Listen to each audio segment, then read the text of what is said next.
Hi everyone, welcome back to Winmau TV, and here we are. It's the eve of the Betfred World Matchplay, and we're here to have a look across it. And as always, joined by the asset Paul Nicholson and Sky Sports Mark Webster. Gentlemen, how are we? Very good. Yeah, can't complain. Looking forward to the match play. Favourite one. So, yeah, looking forward to being involved in hopefully a straightforward tournament, no withdrawals or any more. Looking forward to heading back to Blackpool as well, a year away because of COVID, no Winter Gardens, but we return to the Empress Ballroom, Paul. I know it wasn't your favourite as a player, but as a pundit, up there? Most definitely. I've only been a pundit there once in 2018, and that wasn't a bad championship, was it? You know, Gary's 9-darter, that incredible quarter-final, the Desvon run, and that immense final. I think TalkSport 2 have made a very wise choice in going back to Blackpool to cover this event because it is going to be brilliant, I think, from start to finish. But yeah, I didn't like it as a player. I think it's just personal preference and my experiences weren't great. So all that aside, looking at it from a very different perspective as a pundit, it was quite spectacular. And I think more than anything, I want the fans and the players to have an incredible 9 days. And for you, Mark, obviously part of the Sky Sports broadcast team, from Monday, a full house as well to look forward to. Yeah, and that's what we're looking forward to. I mean, it's just a shame it's 3/4 of the draw. I've got players still behind us, a sort of not questionable crowd, a half capacity crowd, but from there on in, the quality will come, and hopefully, the players will respond, and hopefully it's the last time we have any sort of cutbacks. We need the fans back. We saw what it was like in the Premier League. It was only 1,000 people, but it made a massive difference, and Blackpool's a great way to get us back underway.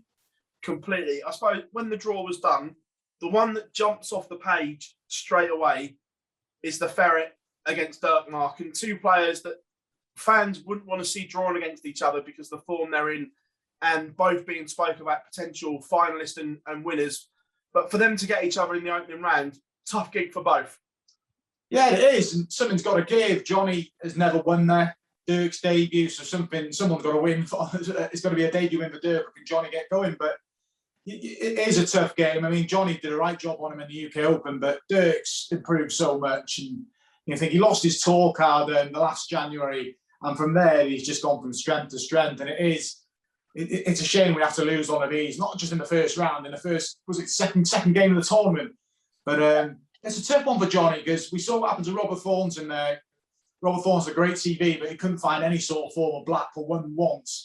And Johnny's in a little bit of danger of slipping into that sort of rut. So he'd be keen to get that first win up and running there and just pick up where he left off. He's a Premier League champion, so he shouldn't be worrying about these little bad runs he's had there, but it always does play on your mind. Paul, one above that in the seeding group, obviously return of the world champion and world number one, the Iceman Gerwyn Price, takes on Jermaine Watamina. Jermaine coming in because Mensur Suljovic isn't travelling. Gezzy's going to have a point to prove here after missing the Premier League. He's been back in Pro Tour action. We saw bits of genius, but the first time we've seen him back on that stage. I think on some level he does have a little bit of a point to prove, but I think maybe those words just take it a tiny bit too far. It was out of his control what happened in the Premier League. I think he took it brilliantly eventually. I think at first it was a bit of a shock, and it would have been for anybody, especially going into such a long campaign. But since then, I think the way he has approached the 8 Players' Championships that he's played since that time, and the way he has played without a victory, I think we have to take notice. There is a definite fire in his belly. And, obviously you got a Welshman on this call. So fire in the belly is natural for a Welsh dart player, isn't it? Mark had fire in his belly when he played in these big tournaments. We've seen it from Johnny Clayton. And I just get the feeling that Johnny Clayton winning that Premier League has almost switched that fire into furnace mode. And I think the point he has to prove is to himself. And that's a really dangerous thing for the field because the world number one wants to almost re-emphasize that after missing the Premier League. I think what Watamina, though, is a game that suits him. I think Suljovic was awkward. And we obviously send Suljovic the best. We know that something is not right with him at the minute. We obviously want him back and playing as soon as possible. But Watamina, bit of luck there to get in the tournament. Is he going to beat Price? I don't think so. And potentially, Webby, it could be a nightmare second round for you when they play each other if they both win the Welsh World Cup winners. Oh, yeah, and they'll keep harping on about the World Cup win as well. I don't like hearing that. But no, it's I see Gerwyn Price getting the job done. I mean, in terms of point to prove, he's lost first round the last 2 years, so he's got a little point to prove in that sense. But just to get back playing, it feels like an age that we've seen him on TV, doesn't it? I mean, he's the world number one, the world champion. I've seen a great deal of him, and that was out of his hands. But yeah, I expect him to hold up his end of the bargain. And I nothing against Dirk, I really like Dirk, but I'd love Johnny to win that game and just sets up a juicy encounter in the second round. And it's a chance for Johnny to say, he's got a chance to be the number one Welshman because he's been pulling up trees this year in Gezzy's absence. So I hope we get that tie, but Dirk van Dijvenbode and Jermaine Watermain will have their say for sure. Michael van Gerwen, interesting. His love affair with the match play hasn't been there. The one tournament where his record is questionable, shall we say. But did we see glimpses at the Super Series of the real Michael van Gerwen returning? I know he didn't win a title and he switched off in key moments. He said that himself. But at times, that scoring power, that blistering form we've seen from Michael seems to be there or thereabouts. And not forgetting, it's taken special TV performances to beat him in the last 6 months. I think that's what Michael has to recognise when he looks at the way he's been beaten by certain players. I mean, that performance by Peter Wright in the last Players' Championship was freaky. I mean, Michael's on a 9. He doesn't take the 150. And then Peter comes from 324 and takes it in 6. I mean, that does not happen very often from very, very few players who are capable of doing that against one of the best players that we've ever seen. So I think if you take the circumstances around what has happened in 2021, Michael van Gerwen has been playing very, very good darts. He's admitted, like you say, Phil, he's been slightly up and down, but his downs haven't been that down in the last 8 or 9 weeks. Some of these performances have been exceptional. And the wins, they're starting to get better. The averages are starting to creep up towards those 100 teens like they were before. He's so, so close. But he will be feeling pressure because we're constantly talking about him not winning titles. He's just playing well and not winning. He's going to win eventually. It's just a question of when, not if. On Michael Levy, Heta, a tricky first-round opponent. The pace won't suit Michael and Damon will cause him issues. Yeah, Damon's a good player. I've been very impressed with him. I think he's only come to match play forward a year late because he only joined last year. But he's been really good. He's good to watch, like you said, very slow, methodical. But I agree with Paul. I think it's a matter of when, not if, Michael van Gerwen starts winning. I'm not saying he's going to win the World Match Play, but something's going to give soon. And I think he gets by Damon Heta. He'll go deep in the event. Not sure if he wins it, but yeah, the signs are there.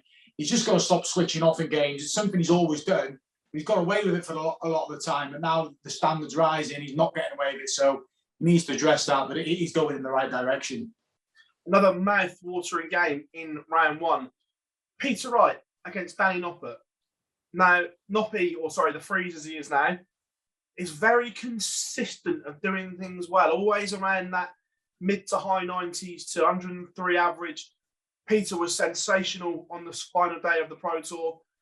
An intriguing game, this one, Paul. Yeah, it is. I mean, how many times has Peter Wright played well just before the match play? It's starting to become a thing. Forget about him constantly winning on day 4 of Super Series events, because that has become a thing in itself. But if you look at previous seasons, Peter Wright going into the match play always seems to be the person who is really right in form right now. Against Danny Noppert, I think he's one of the players who can handle Danny's deliberate pace. He's not going to be the fastest player. There's going to be no shenanigans in this game. It's just going to be a really good, gritty match. But if Peter Wright turns up, he beats Danny Noppert. It's as simple as that. I think Danny will probably understand that if Peter Wright is on the same sort of form than he was on with the last Super Series event, Danny's probably going to have the best performance he's ever had on a stage. But there's got to be some sort of meeting in the middle here. If Peter drops off ever so slightly, Danny's in the kind of form, recently hitting a 9-darter, of course, where he can potentially steal legs away if Peter makes mistakes. So I'll be really interested to see who comes through this. But, it's not a cop-out or anything, but you would have to fancy Peter Wright. Yeah, I agree. He would be the favourite. One for you here, Mark. An interesting one. Christoph Ratajski, Brendan Dolan. Ratajski the seed, but Brendan very much the form player out of the two, what we've seen recently. And this could be a seed that's in danger. And obviously one for us at Winmau will be very good to see Brendan playing well again. Yeah, Brendan's a good guy and he's worked hard at his game. He was in danger. I'm not saying dropping off the circuit, but he had that run, didn't he, when he got to the quarterfinals of the world. And from there on, he's a challenger again. And yeah, he's an awkward opponent. Christoph Ratajski he plays a solid game all the time, and Brendan knows what's coming. But I think Brendan's in a great space at the minute. He's going in the right direction, and yeah, I think that's a tie he'll fancy. It's a style of play he fancies, and if anything, Brendan's probably a little bit quicker than Christoph. So yeah, I think Brendan will win that game, and yeah, he's going in the right direction, Doyle. Not everybody's cup of tea to watch, but such a hard worker at his game. And Paul will tell you he's a tough player to play against, and no player will relish playing him. And yeah, I think he'll come through that one. Yeah, I think Brendan Dolan was hard enough to beat when he was slow. If anything, he's harder to beat now because he just gets on with it and he's found another level. And it's a level that Ratajski is not finding right now. You look at some of Brendan's statistics from 2021, they're scary. He's averaging in the high 108, 109 range, which he has done before sporadically, but now it's happening more often. That's why he's the top qualifier. And this for Ratajski is an absolute nightmare. Agreed.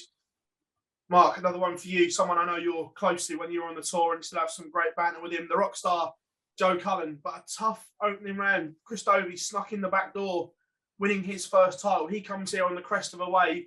Joe's form wasn't great at the Super Series. Where do you see this one going? A meet in the middle somewhere in a good game? Yeah, it's a proper game, isn't it? And it's two good styles. Two players that you enjoy watching. Joe's got a no-nonsense action. Chris Dobie's got a lovely action as well. And I'm pleased for Chris to win that title. And you can say snuck in the back door, but to win a title, to get in there, deserves his spot.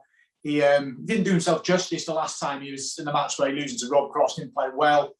But he's playing Joe Cullen, who I think starting to find that next step. We've always criticised Joe in terms of performing on the big stage, but he's doing that now. He's becoming a challenger. And he had a poor Super Series, but he's entitled to one. He's been so consistent on the floor. He's been so consistent, full stop. A close game for me, but I think Cullen will just pick Dobie. Yeah, I agree, Paul. Do you? I don't know about this one. I don't know what Joe's personal circumstances are. I don't know why he left the Super Series early. And I sincerely hope it's not anything too big. But you have to admit that Dobie has almost smashed the door down. He did get a little bit of luck in the final. I'm not going to negate that. But now that he's won something, you just get the feeling that maybe he's found another level of confidence. I think this is a bit of a slippery slope for Joe. He's going to have to bring the stage game that we saw at the World Championship and indeed at the UK Open, because he was brilliant, even in defeat. So if he can bring that kind of incisive play, he's going to cause a hell of a lot of problems for Chris Dobie. But I want this one to go all the way. I think this is a last leg decider, possibly. Yeah. Super Chin, Daryl Gurney, has bittersweet memories of the Winter Garden stage. Was in a fantastic position in that semi-final. Didn't quite get over the line, but in Ian White, a very winnable game for Chin, Paul. It is, but this for me is a 50-50 call. I mean, one thing is for sure, I'm still getting used to Ian White not being a seed, because 2021 has not been his year so far. But Gurney's been sneaky good, in my opinion. Some of the times I've seen him, he's looked really good, poised, action looks fine. Almost like, when you put a Mentos in a Coca-Cola bottle and you're just waiting for it to pop. That's what Daryl's like right now. He's just waiting for a game to, really explode. And why not go back to the place where you had one of your best performances, if not the best performance of your career, against Peter Wright? So if he re-watches that game and then goes into the Ian White game with a little bit of inspiration, I think he could win this game. I think Ian White himself is looking for something just to inspire him to go forward. Because I said a little bit earlier in the season that he was getting used to being second seed on a board And now he's got to be used to not being the seed. So he's going to get maybe some tougher draws in these championships. So if something doesn't happen for Ian in the next 6 months, he may slide down the rankings. But I think Gurney might nick this one, but only just. Mark, another one you're close to. Devon Peterson not having an easy ride of it at the moment. Last year set the world alight and we thought Devon had arrived, but not quite happened. Stuttering along this year. And first round against the defending champion, Dimitri Van den Bergh, might not be the tie he wanted. No, it wasn't. And it's a tough game. Let's not beat around the bush. Dimitri, how he didn't make the top 4 of the Premier League, I'll never know. I mean, he'll probably look at that and think he could have done much more. But he's just improving, isn't he? It's sometimes when you win a title like he did, he's the defending champion, that burden can make you drop your level, but it certainly hasn't with him. Yes, he hasn't added another major, but he's won on the floor and he's going from strength to strength. And Devon, being patchy form. And I think this one's going to be too far for Dev. I think Dimitri's just in a good place. I think Devon can give him a little challenge, but Dimitri's just playing so fluent. And unless Devon Peterson recapture that form from the back end of last year, I only see one winner here. You agree, Paul? I agree 100%. I couldn't agree with Mark more than what he just said, because I think this is about levels. I think Dimitri has found a level of performance on the floor this year that he's really, really comfortable with. And there's a big question mark about Devon's form. He's not getting out of his board. He's not troubling some of these big stars when he's getting these tricky draws on the floor. So if Devon is to get through this game, he's going to have to find something that he had last October. Now, we can't turn the clock back, but if he can figure out what has gone wrong, there's no reason why he can't go click just like that. But he's got to get the right advice. He's got to use the right kit. He's got to stick with something that works, because I think he's just tinkering too much. And he's got to get those darts to sit in the board solid. And this is something that Dimitri doesn't have to worry about, because he's using the same kit. He's got great action. He looks solid and confident, and he's hitting high averages, and he's scaring these big, big records. It's only a matter of time before he hits 120 on the floor. Only a matter of time. And right now, with that kind of form, he beats Devon Peterson. Another intriguing game.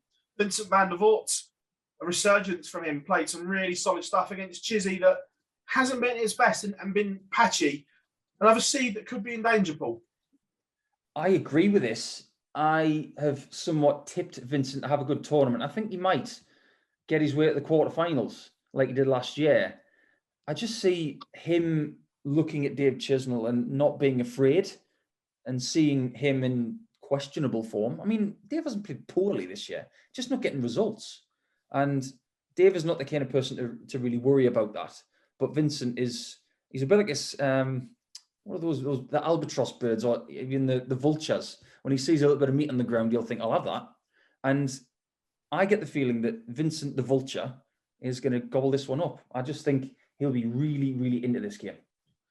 Another intriguing one, Mark, and this one is one of the ties of the first round for me. James Wade against a very much in form Luke Humphreys. We all know James' pedigree at Blackpool is unquestionable, but right now, Luke Humphreys is playing better than James Wade. Yeah, he is, but a lot of people play better than James Wade, but it's never stopped him, has it? In a game, whatever, it's not going to bother him. And I think James will take confidence from the fact that he beat him well in the UK Open final. And I see the same outcome again. I'm pleased to see Luke Humphreys there, because I was putting him in the same bracket as Dimitri, just doing not enough on the floor and not seeing him in the match play in the Grand Prix. But he's put that to bed now. We're going to see him in that. So it's the next step for Luke Humphreys. And it's these sort of ties he's going to try and have to navigate his way through. But I just think James Wade will fancy not just this game, but fancy himself to do well. I think his section of the draws all right as well. And he hasn't had a great run at the match, but I think got the quarters a few years ago. But it's an event he likes. He likes it in Blackpool. And I expect James to go well. I expect to get by Luke Humphreys. Close game, but James to win. Another really intriguing one, Paul, at the bottom of the draw. Nathan Aspinall against Merv King. This could be another one that goes to two clear, because Merv never gives up, gritty, dogged, determined, and Nathan, inconsistent. I think fair to say as well, when he's on, but when it's off, it's not quite there at the moment. Yeah, I like this game for a lot of reasons. There's a lot of narrative here, because Mervyn loves being under the radar at the minute. He was talking to me a lot when we were in Coventry, and he said, "Can you let me know when I'm guaranteed to be in there so I can book my hotel?" And as soon as I knew, I said, "You're in." And I just had a feeling in my water that he was going to get a rematch with somebody from first round game. And the last time Nathan was there, he got Mervyn King. So that's going to bring up some bad memories. But I think this is a really awesome game to watch. As far as Aspinall's chances are concerned, he's going to have to battle against a great player who can perform when he needs to, because his place in the match play wasn't assured until maybe after day 2 of the last Super Series. And Nathan's got to cross that mental hurdle of never winning a match play match. And of course, playing one of the opponents that's already beaten him at this venue. So it's going to be a tricky one to call. It is a 50-50 one for me. Yeah, I completely agree. The one just above that, who the winner plays, Webby, Stephen Bunting, Gary Anderson. Again, there's a lot of narrative around this one. Gary, we never know what Gary's going to turn up at the moment. But Stephen, since the World Championships, it hasn't been a fluke getting to that semi-final. He's now gone on and won another Pro Tour, and at times has looked unplayable. Yeah, he's doing fair play to Stephen. I mean, Paul just said then about the rematch. I think there's 4 games in the first round that have been first round games before, so familiar opponents. But yeah, Stephen's in a good place, and that run to the World Championship semi-finals, it's a massive run because the amount of money you get as well jumps him up the rankings, but just that security as well for Stephen. And it's taken the pressure off, and he won an event last week, deserved to win it as well. And yeah, he'll fancy this game. I mean, he's played Gary at the match play on a couple of occasions, lost them both. But it's a game that suits both. It's a good rhythm. Stephen doesn't hang about, and Gary, like we all know, just likes to get on with it. And a good chance for Stephen. But I just think Gary is slowly finding his way back to form. But what he's done well is when he's not played too well, he's found a way to get through events. You know, he got to the final match play last year. He didn't get out of second gear, did he? Barely played like he can. So I think this will be a real good game, actually. But Gary Anderson's a pip, Stephen. Yeah, another intriguing one, Paul. This could be anything. Jose de Souza goes off as, I think he's either 3rd or 4th favourite against Gabriel Clements. Now, this could be absolutely anything, and I genuinely don't know what to expect from this game. I expected de Souza win. I mean, how can you go against someone who has averaged 127 in a match this year and hits 180s with his eyes shut? And Clemens has played some decent darts recently. And of course, he got his first 9 darter in PDC system as well, which is great to see. I think he shoulders the pressure of being Germany's number 1 very, very well. He just gets on and does his thing. But is he in the same form to trouble de Souza? I don't think so right now, because for me, JDS is in the form of his life. And he's one of the players who could potentially get to the last 2 or even the last 4. And if he gets that far, he can do the whole business. I just see this as a favourable draw for JDS, and I expect him to win it. Webby, Michael Smith, Ryan Searle. Let's discuss, because again, I genuinely don't know what to expect from this. Both players, the highs are very high, but the lows are also low. Yeah, slow, boring game. No one, no, only joking.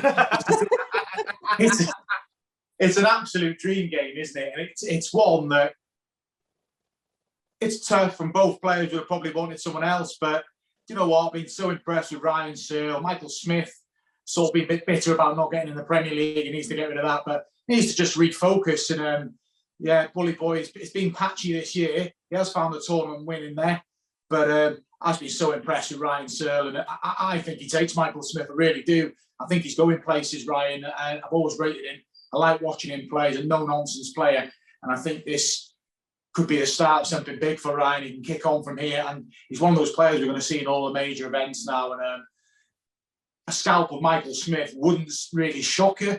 It's obviously he starts just as a favourite, Michael, but yeah, Ryan Searle, he's in the form of his life, and I think he does a job here. I absolutely agree with Mark there, Phil. I have to somewhat interject, because this is my match of the first round. I absolutely love this game, and I will not miss one dart of it. It is going to be fast. It's going to be furious. It's going to be good. And if it's bad, it might still be good anyway. But, I mean, Ryan Searle deserves this mention, because this is an awful draw for Michael Smith. When you see someone getting 3 personal bests in a week, that is dangerous. It's like someone who is capable of running 10 seconds flat in 100 meters, and within a week, they're running 9.7. and you think, ooh, that's a little bit different. So Smith is going to have to find a high level of performance. If Searle brings just below his best, he's going to average 105. That's the level he's at now. He's been turned into a completely different player, and he is immense to watch, and he's a different product. And Blackpool is rife for a new fan favourite, and it could be Ryan Searle. I think Bully Boy edges it, but there we go. That's why we love the sport. Last couple in the first round, Rob Cross against Ross Smith. Again, a draw that neither one would have wanted. Smudger winning his first title, but Rob Cross, Mark, the action looks to be back to its not very best, but somewhere near it. We've seen signs that the Rob Cross from 2017-18 isn't far away. No, I mean, in the Premier League, I thought he was a bit hard done by to be eliminated, to be fair. He let a few results slip, and the action, like you said, Phil, it looks good. He's been picking up some steady performances, some steady results without pulling up any trees, but the main thing is he's moving in the right direction. But a lot of pressure on Rob. He's defending the money from 2 years ago. His ranking's under massive threat. But if he can just put that to the back of his mind and just focus on winning games, he knows he's good enough to do it. He's done it before. But in Ross Smith, he's got a guy that I really like. Great action again.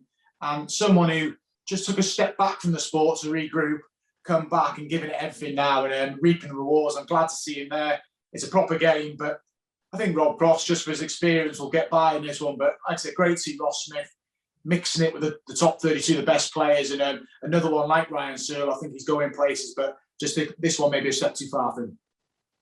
Last one, Paul. The men from the northeast clash, and the narrative in this game can be spun up, down, left, right, whichever way you want. Glen Durrant against Callum Ridds.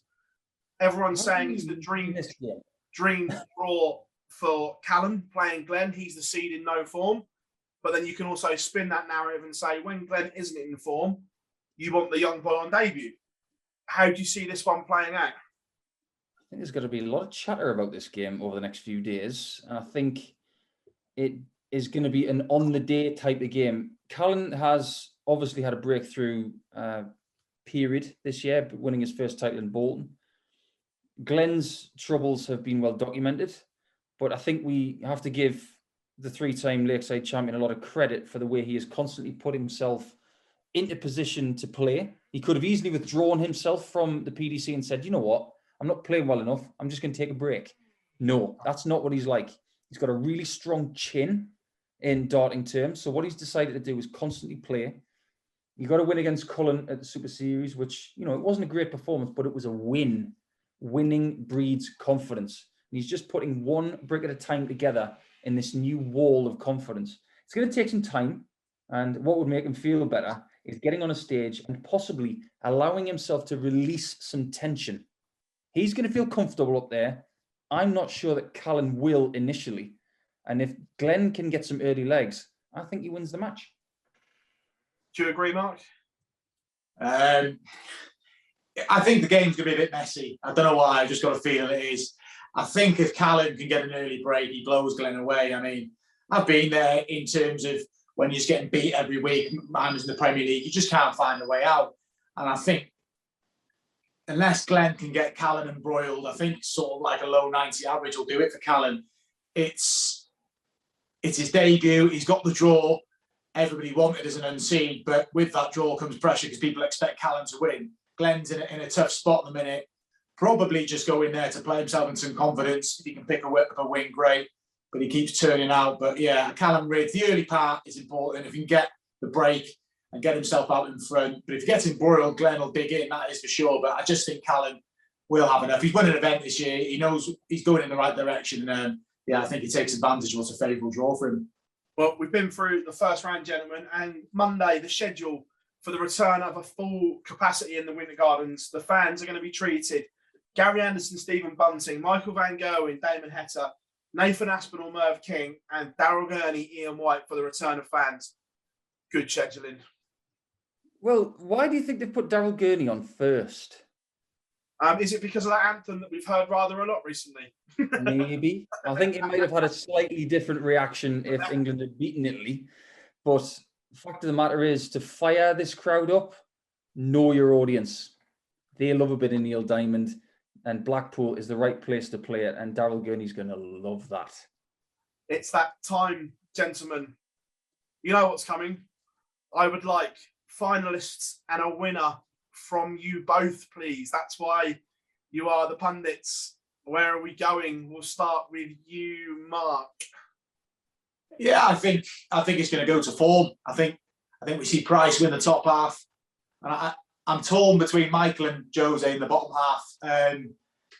I'm going to go for Jose just based on the way he's playing. So yeah, I am. I'm going Kevin Price to beat Jose de Sousa in the final. The world number one adds this, and he's only one away from the potential triple crown. If that happens, Paul, do you agree, or are you going different? I'm with Mark. I have disagreed with Mark on some of these, calls with finalists, but you just have to look at, Price's fire right now.